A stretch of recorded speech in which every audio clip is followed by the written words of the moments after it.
পাশাপাশিতে এই ধরনের খেলা আরো আয়োজন হোক এবং ভবিষ্যতে আমরা আপনাদের সাথে থাকবো। মাঠটি কিন্তু শিশুদের মাঠ, অর্থাৎ প্রাইমারি লেভেলের মাঠ। খেলা হয়েছে বড়দের জন্য, তবুও যাই হোক সুন্দর খেলা হয়েছে, দুই পক্ষ ভালো খেলছে এবং সুন্দরভাবে উপস্থাপন করেছে। খেলা এমন একটা জিনিস দেখেন, আজকে খেলার জন্য এতগুলো লোক হয়েছে। এখানে যারা জুয়ে খেলতো, যারা অন্য খারাপ কাজে জড়িত ছিল বা থাকবে, তারা কিন্তু এই খেলাধুলা কষ্ট এখানে আজকে হাজার হাজার মানুষ এখানে জমা করেছে। কিন্তু এই খেলাটা যারা আয়োজন করেছে এবং আয়োজককে ধন্যবাদ জানাচ্ছি। আজকে খুব সুন্দর একটি খেলা আমরা উপভোগ করলাম, অনেক বেশি কন্টেস্ট হয়েছে এবং শেষ পর্যন্ত টাই ব্রেকারে গিয়েছে খেলাটা। আমরা সত্যি উপভোগ করেছি, শান্তিপূর্ণভাবে আপনারা খেলেছেন এবং দর্শকরা শান্তিপূর্ণভাবে উপস্থিত ছিলেন। আমরা চাই এই পাশাপাশিতে এই ধরনের খেলা আরো আয়োজন হোক এবং ভবিষ্যতে আমরা আপনাদের সাথে থাকবো।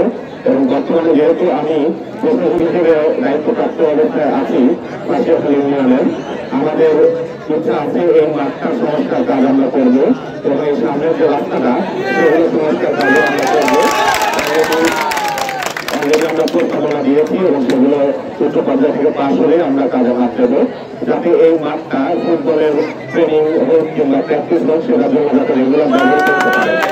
এবং এই অঞ্চলে যেহেতু ফুটবল খেলার একটা আলাদা ক্রেজ আছে, অনেকে এই ফুটবল খেলার সাথে জড়িত আছেন। আমরা চাই সবাইকে সাথে নিয়ে ফুটবল খেলার মান যাতে আরো উন্নয়ন হয় এই অঞ্চলে এবং ভালো ভালো টুর্নামেন্ট হয় এবং এখান থেকে জেলা পর্যায়ে, জাতীয় পর্যায়ে এমনকি আন্তর্জাতিক পর্যায়েও যেন আমরা খেলোয়াড় তৈরি করতে পারি এই ফাঁসিয়াখালী থেকে বা এই আশেপাশের অঞ্চলগুলো থেকে।